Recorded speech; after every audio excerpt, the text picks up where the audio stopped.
What's up, everybody? It's the Pirate Stacker coming at you Sunday. It's been a while since I've been in the garden. I'm going to do a quick walk around, and today I'm actually going to try and rig up my Blackberry bush. I'm also going to try and harvest some sweet potatoes. So we're going to try and knock all that out in this video, show you the before and the afters, and we'll go from there. Hope you enjoy the show. Here we go. So I've really neglected the backyard because it's been summer here in Florida and it's wet. And we lost my huge papaya tree in the hurricane, but you can see we got lots of stuff going on and growing. Now it should be fall, which means all the leaves come off. But some of these crazy plants, it's been so warm, we lost some leaves and then they re-sprouted new ones. And this guy, of course, just produces all year. It's loaded with fruit.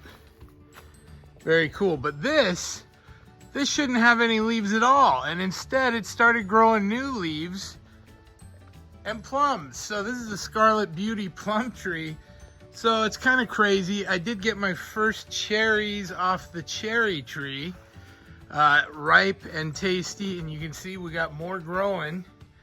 So that's very cool. Barbados cherry tree, the Hawaiian papaya tree from the rat stack there. But we got lots of stuff going on back here. Oh, friends waving.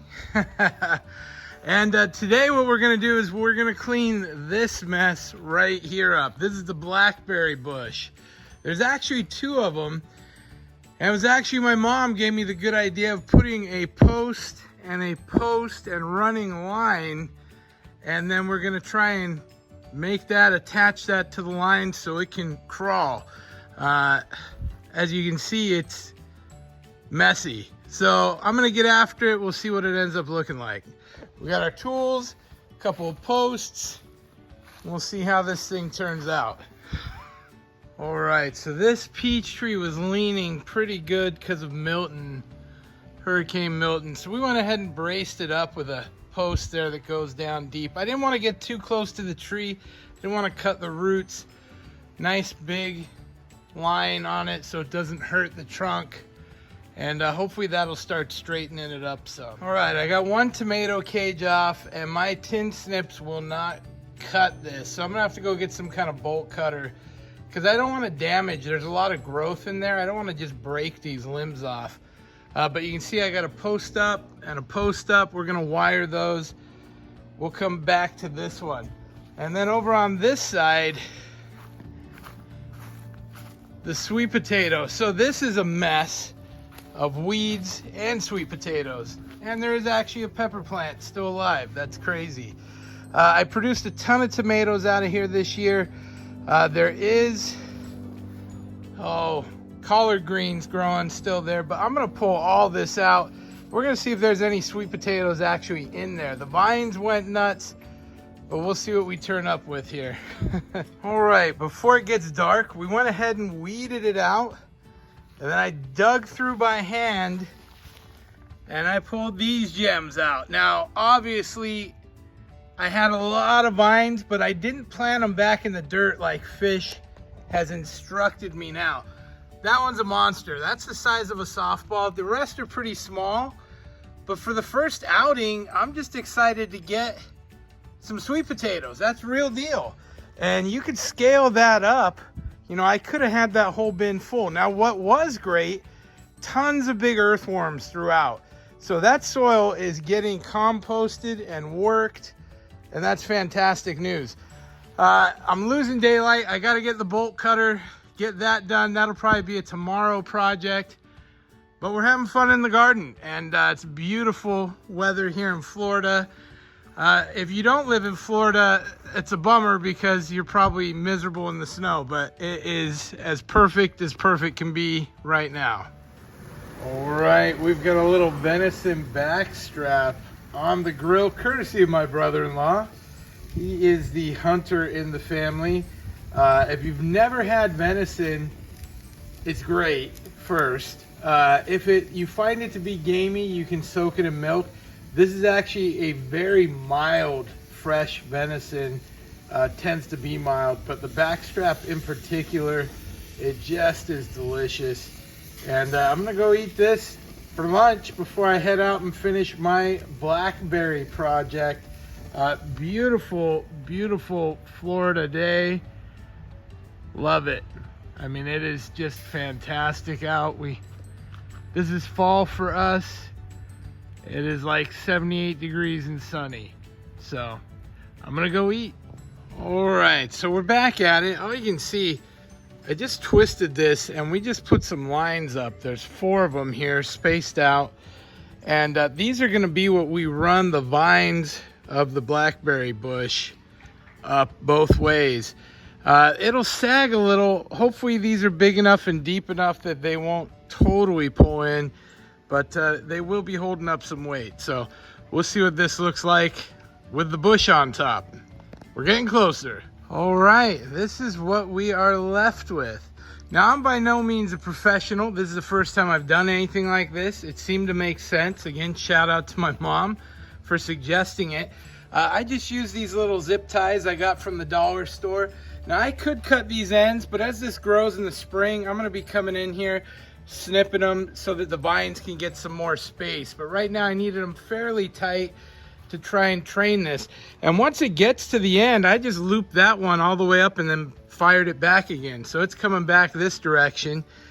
And we're gonna end up filling that whole wall with blackberry plants, hopefully. And you can see we're still growing. Even though it's fall, it's been so warm, we got blackberries on the bush. And this thing pumped out a whole bunch this year. Now the deer ate most of them, which was lousy. But all of this was laid down on the ground. It was running up the fence line. So now we've tacked it up. And in the spring, when that's covered in leaves, that's really gonna be beautiful. So I'm excited to see where that goes. Really simple project, but it should be really productive. But I'm not done yet. I got another little project here to take care of. Let's take a look at it. All right, so I had these sweet potato plants growing in buckets and they didn't really yield anything. They kept getting eaten back by the deer, but they're still green. So I went ahead and put the roots in the ground. Hopefully that'll give us a little jump start.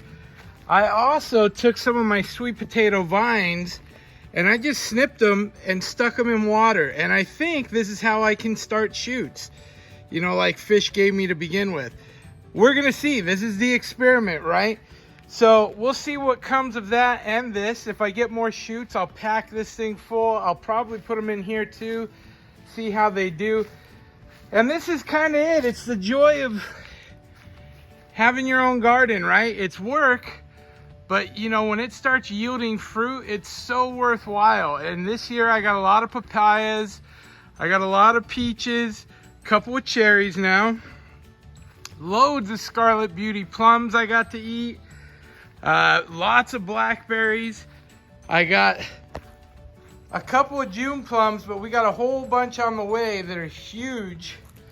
I got a nice sugarloaf pineapple I got to eat, 1 avocado we got to eat. We got lots of pineapples growing still, our lychee trees here. This peach tree yielded a ton. We even used some aloe for a sunburn this year. The carambola, the starfruit tree, we'll get some of those next year. Guava will be next year. The pear will be next year. So we've got some things in the works and some things that are still working right now. That's really where you see the reward, is once you start to yield fruit from your own backyard. And I'll tell you what, it adds up. It adds up fast. You know, I probably got 20 big papayas, the pineapple. I mean, I got at least $100 worth of fruit. Now you think that's nothing. That's nothing, right? Heck, even more than 100 because all the peaches I got. Probably closer to 200. You think that's nothing, but these fruit trees, they cost about $50 each to put in. So when you start seeing a yield like that, it's not very long before you've got your money back on your tree. And next year, the yield will be exponentially bigger. I'll probably yield 3 times as much fruits in this backyard, provided I'm here. And if we do sell, rinse and repeat, and away we go, right? Hey, thanks for watching, everybody. Leave me a comment below. Do you garden? Are you gardening in November? Florida's lucky like that. Have you seen any yields? What's your favorite crop to grow? Let me know your thoughts. Thank you for watching. This is just a little bit of yard work. We had some fun. I hope you enjoyed the show as well. And we will see you next time, folks. That's it for today. Pirate out. Arg.